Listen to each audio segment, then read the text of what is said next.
In this article titled, "The US military was losing its edge after Iran," everyone knows it. The New York Times writes, "The United States was not ready for a modern war, despite a $1 trillion military budget." The article went on, "The United States spent about $1 trillion a year on its military, which is more than 100 times the amount Iran spends.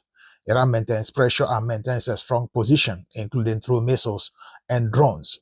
The US problem is relying on expensive systems and a weak ability to quickly produce weapons, whereas modern warfare requires massive and cheap solutions.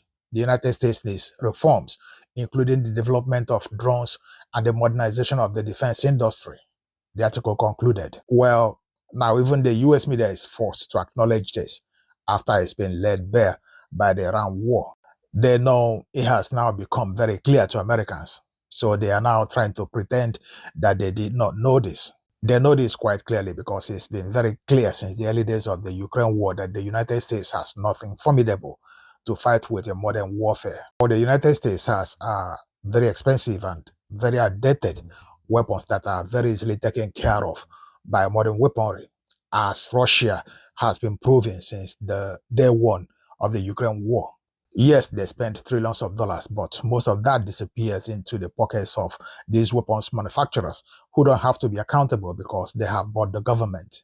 Like I said, this was already very clear to anyone who paid any attention to the Ukraine war without having to depend on the Western media for information on that war. Also, like I said, the New York Times knew this all along and they didn't report it. They're only doing it now because it's become too clear for them to continue lying about. The only thing I can compare what is happening here to is what happened during President Biden's last State of the Union speech, where his mental decline was bad so much that the Democrats could no longer continue to hide it. So they had to withdraw his candidacy, from the presidential election. The Iran war has done that to the state of America's military decline, and they can no longer hide it, which is why you are now seeing a report like this.